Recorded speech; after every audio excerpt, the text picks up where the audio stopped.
Hello' মাই dear friends, আপোনালোক সকলোকে পুনৰবাৰ মোৰ চেনেললৈ আন্তৰিক স্বাগতম জনাইছোঁ।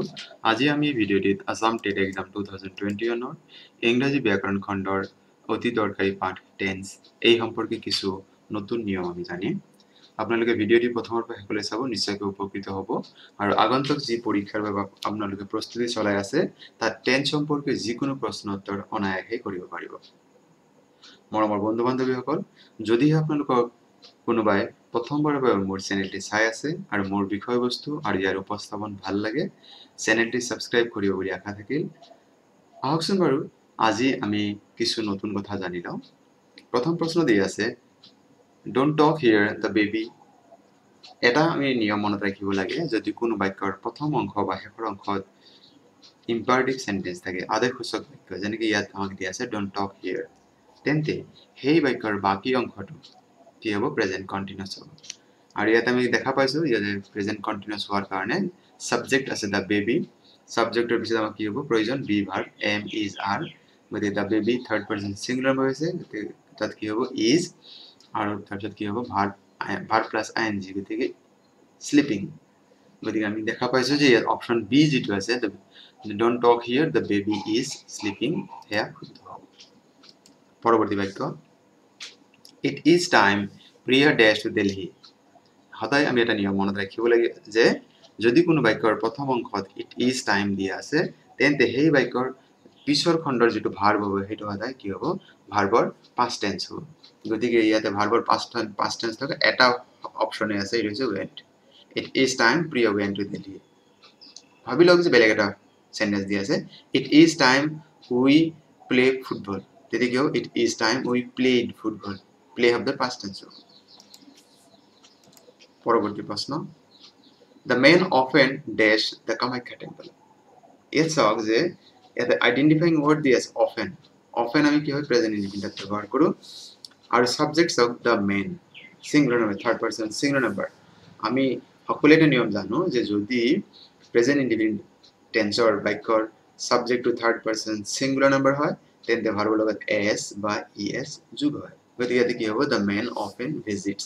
অপশ্যন ডি যিটো আছে সেইটো শুদ্ধ হ'ব। The man often visits the Kamakhya temple. এটি হেবিচুৱেল একশ্যন বুজাইছে আৰু ইয়াতে আইডেণ্টিফাইং ৱৰ্ড অফেন দিয়া আছে, গতিকে আমাৰ এইটো শুদ্ধ অপশ্যনটো ডি হ'ব। পৰৱৰ্তী প্ৰশ্নৰ আগতে আমি আইডেণ্টিফাইং ৱৰ্ডছ প্ৰেজেন্ট ইনডিফিনিটৰ কাৰণে অলপ জানি লওঁ। যে ইয়াত চাওক always, usually, generally, often, frequently, এভৰিৰ লগত বেলেগ থাকিব, every day, every month, every year, once, twice. যদি এনেকুৱা ধৰণৰ ৱৰ্ড থাকে তেন্তে আপুনি নিশ্চিতভাৱে সেয়া প্ৰেজেন্ট ইনডিফিনিট বুলি বাকীখিনি যিখিনি থাকে সেইখিনি আপুনি কৰি ল'ব, আপোনাৰ উত্তৰটো শুদ্ধ হ'ব। কাৰণ এইখিনি হৈছে প্ৰেজেন্ট ইনডিফিনিটৰ আইডেণ্টিফাইং ৱৰ্ডছ। পৰৱৰ্তী প্ৰশ্ন জানি লওঁ, Ramesh does the application last Sunday. ইয়াত চাওক আইডেণ্টিফাইং ৱৰ্ড দি আছে লাষ্ট।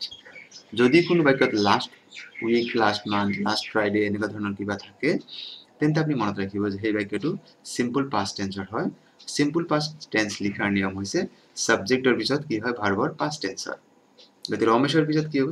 ভাৰ্বৰ পাষ্ট টেন্স থাকে, এটা অপশ্যনে আছে মাত্ৰ ইয়াত, অপশ্যন চি সাবমিটেড। গতিকে Ramesh submitted the application last Sunday. পৰৱৰ্তী প্ৰশ্ন, দ্য বয়জ ডেছ নাও। আমি সকলোৱে জানো যে নাও থকা যদি কোনো বাক্য থাকে সেয়া প্ৰেজেন্ট কণ্টিনিউয়াছ টেন্সৰ হয় বা প্ৰেজেন্ট প্ৰগ্ৰেছিভ বুলি আমি জানো। তাৰপিছত কি থাকে? ইয়াৰ নিয়মটো হৈছে ছাবজেক্টৰ পিছত বি ভাৰ্ব লাগিব। ইয়াতে দ্য বয়জ প্লুৰেল ফৰ্ম আছে, গতিকে কি হ'ব? আৰ হ'ব। The boys are playing now. Option B শুদ্ধ। Question number 6, ice does on water. বৰফ পানীত উপঙে। কথাটো যদি আমি বাক্যটো ভালকৈ লক্ষ্য কৰিলে গম পাওঁ যে কি হয়? ইউনিভাৰ্চেল ট্ৰুথ হয়, চিধা সত্য বাক্য। গতিকে কি হ'ব? আইচ থাৰ্ড পাৰ্চন ছিংগুলাৰ হৈছে, গতিকে ভাৰ্বৰ লগত এছ বা ই এছ যোগ হ'ব প্ৰেজেন্ট ইনডিফিনিটৰ নিয়ম মতে। গতিকে কি হ'ব? Option C floats. Ice floats on water. পৰৱৰ্তী প্ৰশ্ন, my father dash a new car next Friday. ইয়াত চাওক যে ইয়াতো আইডেণ্টিফাইং ৱৰ্ড আছে নেক্সট। অলপ আগতে আমি পঢ়িলোঁ লাষ্ট যদি থাকে তেন্তে পাষ্ট ইনডিফিনিট হয় বা চিম্পল পাষ্ট টেন্স হয়, কিন্তু যদি নেক্সট থাকে, যিটো কাম হ'বলৈ বাকী আছে, সেই অৰ্থত এইটো আমি ফিউচাৰ টেন্সত লিখোঁ, ফিউচাৰ ইনডিফিনিট। তো আমাৰ ইয়াতে কি হ'ব? My father will buy a new car next Friday. গতিকে বাকি যিকেইটা অপশন আছে এইকেইটা অশুদ্ধ পৰৱৰ্তী প্ৰশ্ন Meena does to market when I met her চাওক যে এই বাক্যটোত দুটা পাৰ্ট আছে Meena does to market when I met her এইটো কি হৈছে সিম্পল পাষ্ট টেন্স আৰু যদি আপোনালোক মন থাকিব যদি কোনো বাক্যত when আৰু while থাকে সাধাৰণতে সেই বাক্যবিলাক কি হয় past continuous tense হয় এই past continuous tense বিলাকৰ এটা নিয়ম হয় যে তাৰ এটা কাম আগৰ পৰা চলি আছিল এটা পিছত আৰম্ভ হৈছিল যেনেকৈ Mina does to market Mina বজাৰলৈ গৈ আছিল when I met her Mina বজাৰলৈ গৈ থাকোঁতে মই লগ পাইছিলোঁ গতিকে এই বাক্যটোত কি আছে মিনা বজাৰলৈ গৈ থকা কামটো আগৰ পৰা চলি আছিল আৰু মই লগ পোৱাটো পিছত গতিকে মই লগ পোৱাটো কি হয় সিম্পল পাষ্ট টেন্স আৰু বাকি অংশটো কি হ'ব পাষ্ট কন্টিনিউয়াস গতিকে কি হ'ব Mina was going to market when I met her এটা চাওক আমি যদি এটা সহজ মই ছবিৰ জৰিয়তে বুজাবৰ চেষ্টা কৰিছো যে পাষ্ট কন্টিনিউয়াস দুটা অংশ থাকে পাষ্ট ইনডিফিনিট আৰু past continuous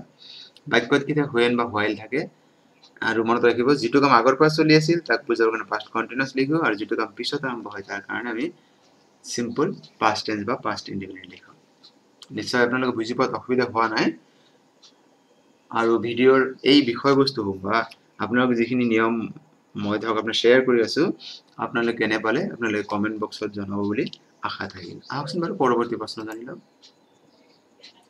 I wish I dash the job ইয়াত চাওক যে I wish I dash the job ইয়াতে আসলে এই বাক্যটো কি আমি কি বুলি জানো আনৰিয়েল পাষ্ট বুলি জানো গতি ইয়াত আমাৰ অপচন হ'ব I wish I accepted the job এতিয়া আনৰিয়েল পাষ্ট হলে কি হয় যিবিলাক বাক্যৰ বাস্তৱিকতা নাই ইন ৰিয়েল লাইফ নাই যদি মই এইটো কৰিলো হেতেন এই ধৰণৰ অৰ্থ গতিকে ইয়াত আমাৰ অপচনটো কি আছে অপচন সি শুদ্ধ হ'ব আমি পিছৰ পৃষ্ঠাত আমি জানি লওঁ যে আসলে কি হয় আনৰিয়েল পাষ্ট বিলাক ইয়াত চাওক যে যদি আনৰিয়েল পাষ্টৰ বাক্য হয় তেন্তে I wish as if as though এই তিনটা অপচন আমাক থাকিব আৰু সাধাৰণতে ব্ৰেকেটত যদি বি থাকে বি ঠাইত কি হয় ওয়েৰ হয় লাগিলে এটা সাবজেক্ট I হলেও ওয়েৰ হ'ব হি হলেও ওয়েৰ হ'ব যিকোনো হলেও ওয়েৰ হ'ব আৰু এইকেইটা থকাৰ পিছত যদি যিকোনো ভাৰ্ব থাকিলে I wish as if as though তেন্তে any other verb যদি থাকে ব্ৰেকেটত তেন্তে মনত ৰাখিব এইটো কি হ'ব past form of the verb বা সেকেন্ড ভাৰ্বৰ সেকেন্ড ফৰ্ম এইটো নিয়ম হলে আপনাৰ আনৰিয়েল পাস্টৰ বাক্যবিলাক শুদ্ধ হ'ব পৰৱৰ্তী বাক্য আমি জানি লওঁ The man dashed the place before the accident took place মানুহজন তাৰ পৰা গুচি গৈছিল কেতিয়া তাৰ দুৰ্ঘটনাটো হোৱাৰ আগতে এইটা চাওক যে এই বাক্যটোত আমি দেখা পাই আছো যে দুইটা কাম অতীতত সম্পূৰ্ণ হৈ গৈছিল তাৰ এটা কাম আগত হৈ গৈছিল এটা পিছত হৈছিল গতিকে ইয়াৰ আমি দেখা পাইছো বিফোৰ শব্দৰ আগৰ অংশটোত কি আছে এই কামটো আগত হৈ গৈছে আৰু তাৰ পিছৰ কামটো পিছত হৈ গৈছে বিফোৰৰ পিছৰখিনি পিছত হয় গতিকে ইয়াত আমাৰ শুদ্ধ অপচনটো আছে option D had left the man had left the place before the accident took place ইয়াত এটা সহজ নিয়ম আছে আপোনালোকে অলপ এইটো মনোযোগেৰে শুনি ল'ব চাওক ইয়াত মই এটা দিছো যে যদি সাধাৰণতে কি হয় পাস্ট পাৰফেক্টৰ বাক্যবিলাকত বিফোৰ আৰু আফটাৰ থাকে বিফোৰ আৰু আফটাৰ থকা বাক্য যেটো বাক্যত বিফোৰৰ অৰ্থ আগত গতি বিফোৰৰ আগৰ অংশ কি হয় পাস্ট পারফেক্ট হয় পাস্ট পারফেক্টের নিচে আপনি নিজেই গমে পায় subject plus had plus v3 বা ভার্বর পাস্ট পার্টিসিপল যেটো বাক্যত এটা অংশ পাস্ট পারফেক্ট হয়েছে এটার পরবর্তী অংশ সিম্পল পাস্ট টেন্স হবে বিফোর থাকা বাক্যর পিছৰ অংশ সিম্পল পাস্ট টেন্স আৰু যদি কোনো বাক্যত আফটাৰ আছে তেন্তে আফটাৰৰ পিছৰ অংশ পাস্ট পাৰফেক্ট আৰু প্ৰথম অংশটো সিম্পল পাস্ট টেন্স হবে এটা চাই লওক আকৌ বিফোৰৰ আগৰ অংশ পাস্ট পাৰফেক্ট আৰু পিছৰখিনি সিম্পল পাস্ট আমি আগৰ বাক্য লৈ গুছি যাও So the man dashed the place before the accident took place. এইটো সিম্পল পাস্ট টেন্স হৈছে গতিকে বাকি অংশটো বিফোৰৰ পিছৰখিনি সিম্পল পাস্ট তে আগৰ অংশ কি হ'ব লাগিব পাস্ট পাৰফেক্ট গতিকে ইয়াতে কি হ'ব সাবজেক্ট the man তাৰপিছত কি হ'ব হেড তাৰপিছত v3 উইথ লেফট নিশ্চয় আপোনালোকে ধৰিব পাৰিছে আহকচোন পৰৱৰ্তী খণ্ডলৈ যাওঁ Question 11 The train usually dash the station at 3 p.m. আমি ইতিমধ্যে নিয়মটো শিকি আহিলো যদি কোনো বাক্যত ইউজুয়ালি থাকে সেইটো simple past tense simple present টেন্সৰ হয় আৰু সাবজেক্টটো যদি থাৰ্ড পাৰসন সিঙ্গুলাৰ নম্বৰ হয় তেন্তে ভাৰ্ব লগত এস বা ইএস যোগ হয় গতিকে আমাৰ কি হ'ব The train usually leaves the station at 3 p.m. Option B শুদ্ধ উত্তৰ Question number 12 Hina dash marry next month Hina অহা মাহত বিয়া পাতিব গতিকে আমি গম পাইছো এটা কাম হ'বলৈ বাকি আছে সেইকাৰণে ইয়াতে কি হ'ব Hina will marry next month next মানে আমি ফিউচার টেন্সৰ আমি লিখো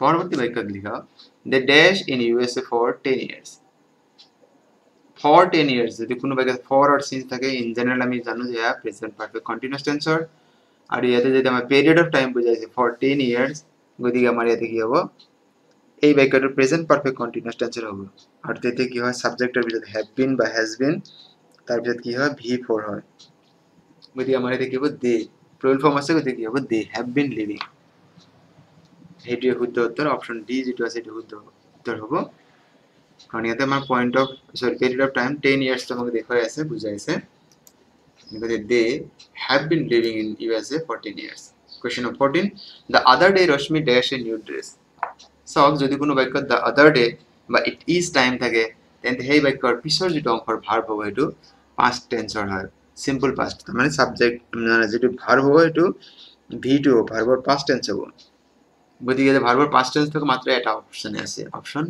B the other day Rashmi bought a new dress question number 15 আৰু আজিৰ ভিডিওৰ অন্তিম প্ৰশ্ন children dash sweets ল'ৰা ছোৱালী সুইটস মিঠা ভাল পায় এটো ইউনিভাৰ্সাল ট্ৰুথ হয় কিন্তু ইয়াত আমাৰ দিয়া আছে children likes is liking will like এটা হতে মনত ৰাখিব লাগে যে আমাৰ এটা কনফিউজ কেতিয়াবা হয় যে children আৰু child কোনটো একবচন কোনটো বহুবচন যে একেবাৰে সহজ মনত ৰাখিবৰ কাৰণে সহজ হয় যেটোত আখৰ সংখ্যা বেছি আছে এটো বহুবচন যেটোত কম আছে এটো একবচন তাৰ মানে child শব্দটো সিঙ্গুলার নাম্বার children শব্দটো প্লুরাল নাম্বার গতিকে ইয়াতে কি হ'ব যদি ইউনিভার্সাল ট্রুথ হয় যেহেতু প্লুরাল ফর্ম আছে মানে সাবজেক্টটো গতিকে ইয়াত আমি ভাৰ্বলে এস ইএস যোগ কৰিব নোৱাৰো গতিকে ইয়াতে কি হ'ব অপশন এ শুদ্ধ উত্তৰ হ'ব children like sweets কিন্তু যদি ইয়াত দিয়া হয় child dash sweets তেতিয়া child likes sweets হ'ব মৰমৰ বন্ধু বান্ধৱীসকল আজিৰ এই ভিডিঅ'টি সম্পূৰ্ণভাৱে চোৱাৰ বাবে আপোনালোকলৈ অশেষ ধন্যবাদ